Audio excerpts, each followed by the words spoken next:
Olá, louvado seja nosso Senhor Jesus Cristo. Sejam todos muito bem-vindos mais uma vez ao canal Educação de Verdade. Eu me chamo Antônio Medino. Bem, pessoal, faz um tempo que eu não faço vídeos aqui para o canal, mas hoje eu me senti, digamos assim, motivado, inspirado a fazer este vídeo.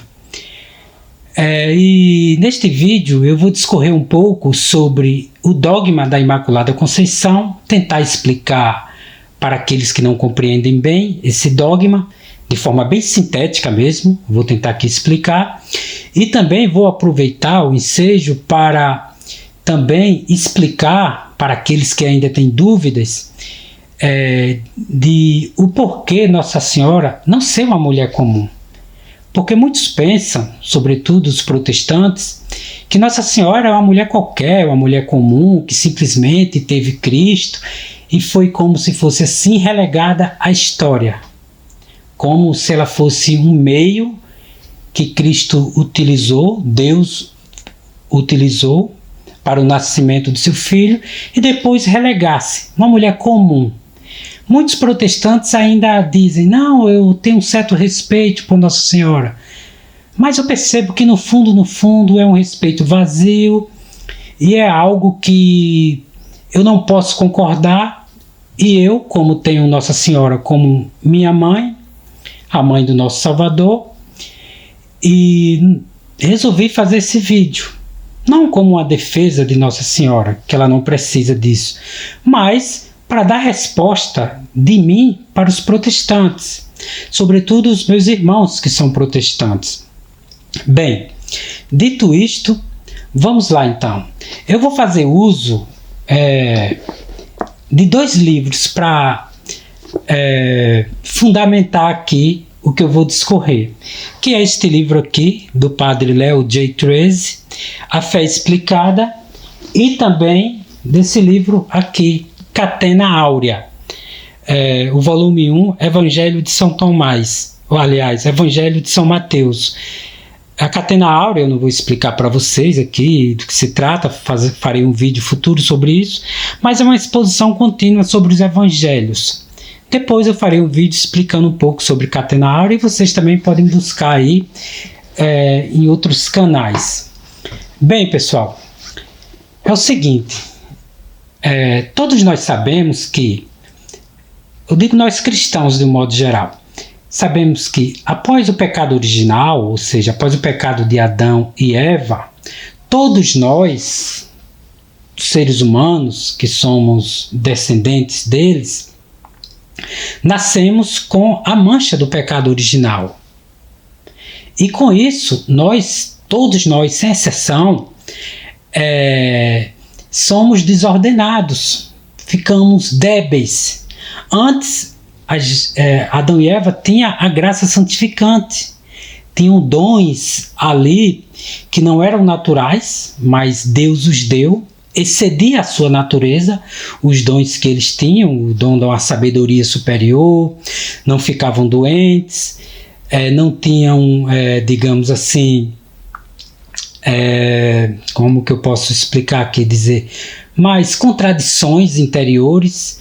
A vontade deles, aliás, o corpo obedecia à vontade, o corpo obedecia ao espírito, e o espírito era ordenado.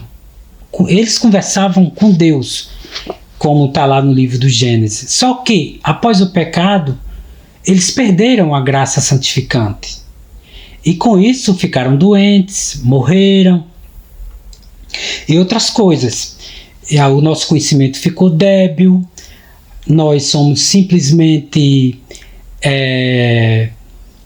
digamos assim, vulneráveis, nos tornamos muito vulneráveis fisicamente, espiritualmente, caímos em tentações tanto internas como externas, e isso tudo foi derivado após o pecado. Tudo isso contraímos após o pecado de Adão e Eva.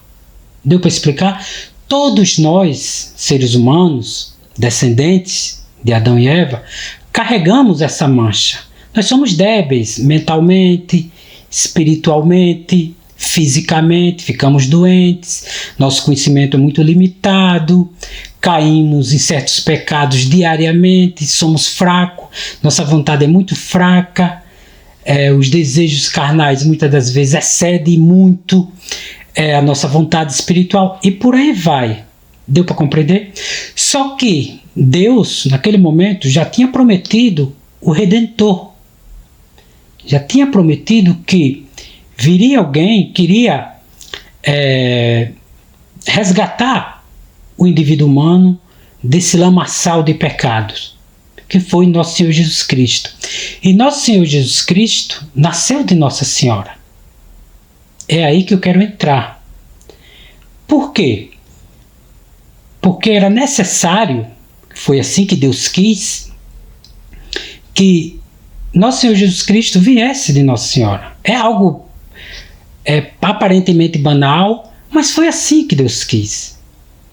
E não foi qualquer mulher, foi Maria, Nossa Senhora. E é aí onde eu vou entrar com este livro agora. Vou procurar ser bem sintético, que é para o vídeo não ficar muito longo. Bem, vamos lá então. Está aqui na página 52. Eu vou ler aqui o penúltimo parágrafo e o último, que diz o seguinte: de Adão para cá, um único ser humano, sem contar Cristo, possui uma natureza humana em perfeita ordem, a Santíssima Virgem Maria. Quando foi escolhida para ser a mãe do Filho de Deus, e porque repugna que Deus tivesse o menor contato, por mais indireto que fosse, com o pecado, Maria foi preservada desde o primeiro instante da sua existência da escuridão espiritual do pecado original.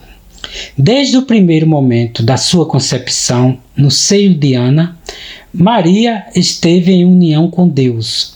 A sua alma esteve cumulada de amor por ele. Teve o estado de graça santificante.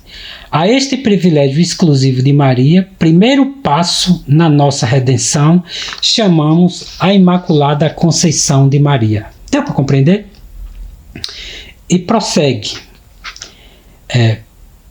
Para vir a ser mãe do Salvador, Maria foi enriquecida por Deus com dons dignos de tão grande missão. No momento da anunciação, o arcanjo Gabriel saúda como cheia de graça, efetivamente para poder dar o assentimento livre da sua fé ao anúncio da sua vocação.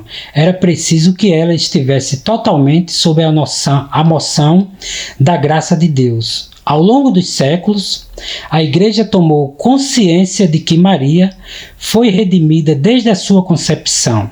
É o que confessa o dogma da Imaculada Conceição, proclamado em 1854 pelo Papa Pio IX. A bem-aventurada Virgem Maria, no primeiro instante da sua conceição, por singular graça e privilégio de Deus onipotente, em vista dos méritos de Jesus Cristo, Salvador do gênero humano, foi preservada imune de toda mancha de pecado original. Ficou bem claro? Ou seja, desde a concepção de Nossa Senhora, ela foi preservada do pecado. Ela recebeu graça santificante. Por quê? Porque Deus repugna o pecado, a impureza. O Espírito de Deus não habita em corpo impuro. Então Deus a preservou do pecado desde a sua concepção. É uma graça. E eu, católico, e todos os católicos, nos sentimos felizes por isso.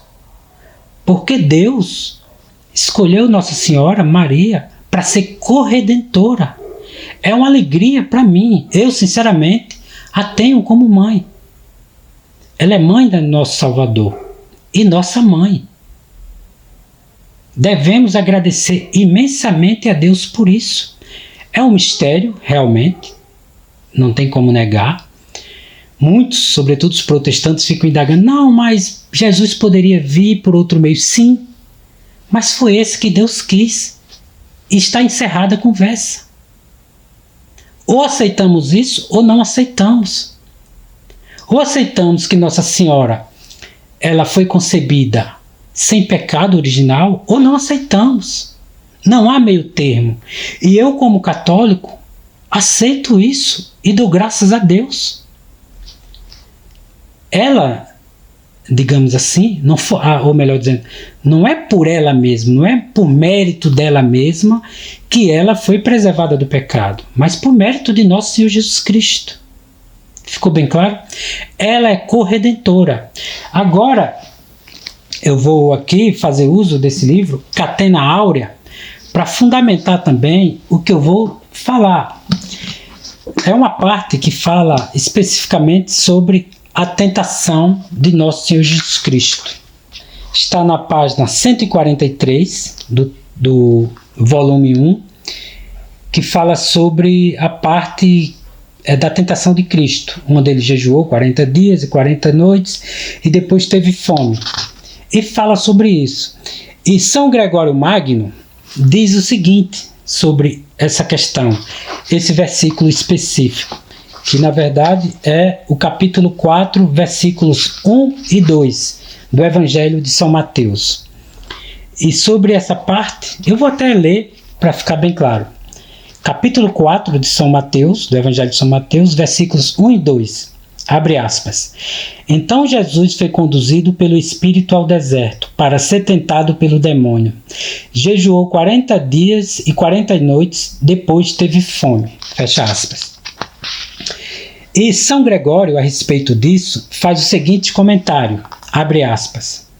Mas devemos saber que a tentação ocorre de 3 maneiras: pela sugestão, por deleite e por consentimento.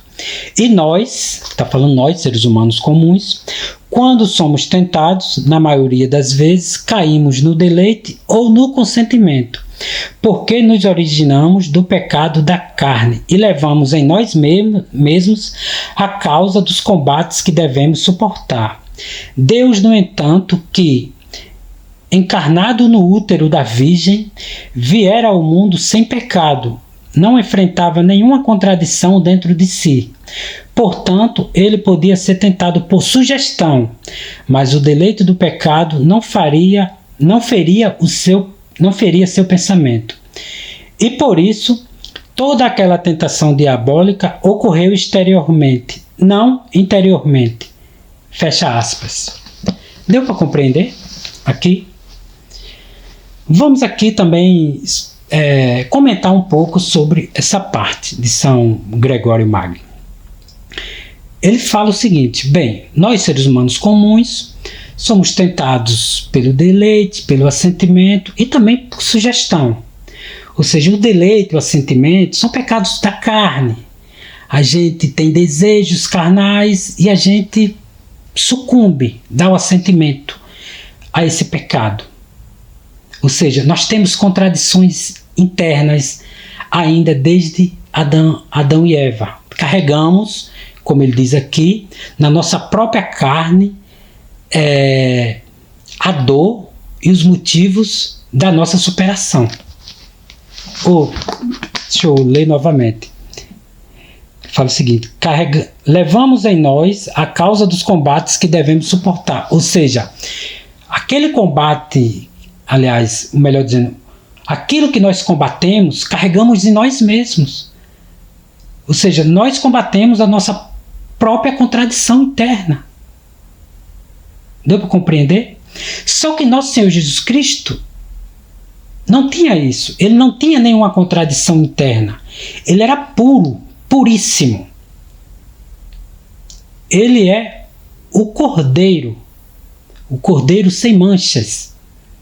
E por que ele não tinha contradição interna? Porque ele nasceu da Virgem Maria. Deu para compreender? A Virgem Maria não teve pecado. Ela foi preservada do pecado original desde a sua concepção. Ela não tocou no pecado, ela não tem manchas. E nosso Senhor Jesus Cristo veio por meio dela. Ficou bem claro? Por isso, nós a tomamos católicos como corredentora. Ela é nossa mãe. E foi assim que Deus quis. E ponto final. Ficou bem claro? E como São Gregório ainda afirma, Cristo poderia ser tentado por sugestões externas, ou seja, toda aquela tentação de Cristo foi externa, não interna, porque ele não tinha nenhuma contradição. Cristo não é como nós, que ficamos desejando, pecamos pela gula, pecamos por uma série de desejos, concupiscência. Cristo não tinha isso.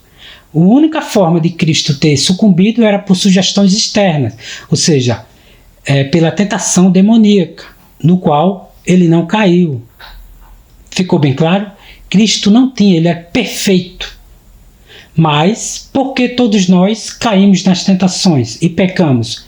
Porque temos contradições internas. Carregamos a mancha desse pecado. E Cristo não carregou. Cristo é o Cordeiro sem manchas, sem pecado. Ficou bem claro? É o Cordeiro do sacrifício. Por isso que Nossa Senhora não é uma mulher comum. Pelo contrário, ela é nossa corredentora. Nós católicos a amamos. Ela é nossa mãe. Quando eu morava no interior, na infância, a gente sempre brincava com os colegas lá naquela época, né, da infância, de criança para adolescente. E tinha uma coisa muito engraçada e interessante, era o seguinte: você poderia xingar qualquer pessoa da família, exceto a mãe. A mãe sempre ficava protegida. Você poderia ter, digamos assim, qualquer conceito sobre a mãe do seu colega, mas você devia respeitar. Você não ousava xingar a mãe do outro, do seu colega, de brincadeira, de infância. Ficou bem claro? Sobretudo Nossa Senhora. Eu me recordo que meu avô e minha avó tinham um temor, assim como minha mãe, um temor muito grande às questões sagradas. Sempre falava de Maria como Nossa Senhora. Ficou bem claro? E as pessoas parece que esqueceram disso, essa questão do sagrado. A gente tem que ficar feliz por Deus nos ter concedido Nossa Senhora. Ela também representa o gênero humano. Representa a Eva sem pecado, assim como Cristo é o Adão sem pecado. Cristo foi ser humano, 100% humano e 100% Deus. Não devemos esquecer isso. Ela é nossa corredentora. Se você aceita ou não, é problema seu. Mas você não pode negar que ela... Aliás, você pode até negar, mas no íntimo mesmo, de forma mais profunda, é impossível que ela não tenha sido preservada do pecado. Foi assim que Deus quis. E eu agradeço imensamente a Deus. E ela foi agraciada por nosso Senhor Jesus Cristo. Bem, pessoal, é isso. Espero que tenha ajudado vocês com essas questões. Agradeço a todos que assistiram ao vídeo. Quero também falar para vocês que no futuro eu pretendo fazer um canal exclusivo sobre educação católica. Depois eu farei um vídeo explicando mais sobre isso. Eu agradeço a todos que assistiram ao vídeo, agradeço mesmo de coração. E que Nossa Senhora interceda por nós junto ao seu Filho. E que ela esteja conosco até o fim dos tempos, nos ajudando nessa batalha diária.